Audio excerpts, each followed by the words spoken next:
The journey from a single fertilized egg to a complex, multicellular organism is a marvel of nature. Gastrulation is a critical stage in early development. It transforms the simple bilaminar disc into a complex trilaminar structure. This process lays the foundation for all tissues and organs. Understanding gastrulation is crucial for comprehending human development. It provides insights into birth defects and regenerative medicine. The transformation from a bilaminar to a trilaminar embryo is a defining moment in early development. This remarkable transition is orchestrated by the process of gastrulation, a carefully choreographed sequence of cellular movements and rearrangements. At the heart of this transformation lies the epiblast, a layer of highly dynamic cells that will give rise to all three germ layers. As gastrulation commences, a thickening appears along the midline of the epiblast, marking the future posterior region of the embryo. This thickening, known as the primitive streak, serves as a crucial landmark, defining the embryo's midline and future axis of symmetry. The primitive streak acts as a gateway, a site where epiblast cells converge and ingress, embarking on a journey that will determine their fate. This cellular migration is not random. It follows a well-defined pattern orchestrated by signaling molecules secreted within the embryo. As epiblast cells ingress through the primitive streak, they undergo a process called epithelial mesenchymal transition, EMT. This transformation allows them to detach from the epiblast layer and acquire the migratory and invasive properties characteristic of mesenchymal cells. The epiblast, initially a single layer, holds the potential to differentiate into all three primary germ layers, the ectoderm, mesoderm, and endoderm. As gastrulation progresses, the fate of epiblast cells becomes determined by their position and the timing of their migration through the primitive streak. Cells that ingress through the primitive streak early on displace the hypoblast, forming the definitive endoderm. The endoderm, the innermost layer of the trilaminar embryo, will eventually give rise to the lining of the digestive tract, respiratory system, and other internal organs. Cells that ingress later and come to lie between the epiblast and the newly formed endoderm give rise to the mesoderm. This middle layer is destined to form a vast array of structures including muscles, bones, cartilage, blood vessels, and the heart. The formation of the mesoderm is a critical step in establishing the basic body plan and providing the structural framework for organogenesis. Cells remaining in the epiblast, which do not ingress through the primitive streak, form the ectoderm. This outermost layer will give rise to the epidermis of the skin, the nervous system, and sensory organs. The differentiation of these three germ layers from the epiblast highlights the remarkable plasticity of embryonic cells and their ability to respond to developmental cues. The primitive streak, more than just a thickening on the surface of the embryo, acts as a dynamic and essential structure during gastrulation. It serves as a conduit, guiding the migration of epiblast cells and orchestrating the formation of the mesoderm and endoderm. The primitive streak is characterized by two key features, the primitive pit and the primitive node. Located at the anterior end of the primitive streak, the primitive node is a slightly elevated region composed of a specialized group of cells. These cells possess unique signaling properties, secreting molecules that direct the movement and differentiation of neighboring cells. The primitive node plays a crucial role in establishing the left-right asymmetry of the developing embryo. The primitive pit, a depression located within the primitive node, serves as the entry point for migrating epiblast cells. These cells, as they ingress through the pit, undergo changes in their shape and adhesive properties, enabling them to detach from the epiblast and integrate into the underlying layers. The primitive streak is a transient structure, reaching its maximum length by the end of the third week of development. As the embryo continues to grow, the streak regresses caudally, eventually disappearing entirely. Section 5. Cellular migration, shaping the mesodermal layer.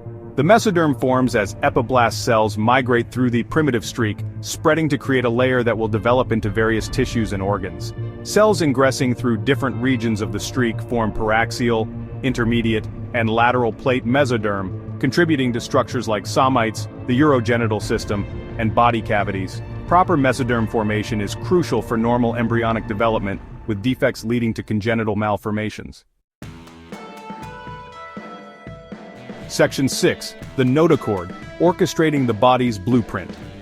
Among the structures derived from the mesoderm, the notochord stands out as a critical signaling center, playing a pivotal role in patterning the developing embryo. This rod-shaped structure, composed of tightly packed mesenchymal cells, extends along the midline of the embryo, defining the axis of symmetry and providing structural support. The notochord originates from cells migrating through the primitive node, the most anterior region of the primitive streak. As these cells ingress, they coalesce along the midline, forming a distinct cellular rod that extends cranially towards the precaudal plate, a region that will give rise to the oropharyngeal membrane, the future mouth. The notochord secretes a variety of signaling molecules that influence the development of surrounding tissues. It plays a crucial role in inducing the overlying ectoderm to differentiate into the neural plate, the precursor to the central nervous system. This process, known as neural induction, is a prime example of how signaling interactions between different germ layers orchestrate embryonic development. The notochord also influences the development of the surrounding mesoderm, contributing to the patterning of somites and the differentiation of other mesodermal derivatives. While the notochord largely regresses during fetal development, remnants of this structure persist in the adult intervertebral discs, serving as a reminder of its crucial role in shaping the body plan. Section 7. Intraembryonic mesoderm, giving rise to diverse structures.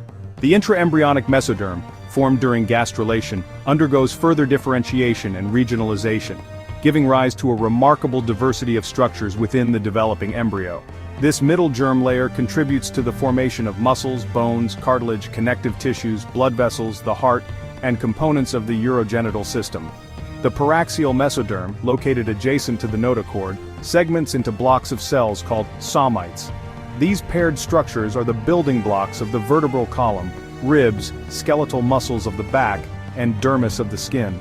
The formation of somites is a highly regulated process, controlled by a molecular clock that ensures their precise segmentation along the anterior-posterior axis. The intermediate mesoderm, located lateral to the paraxial mesoderm, gives rise to the urogenital system.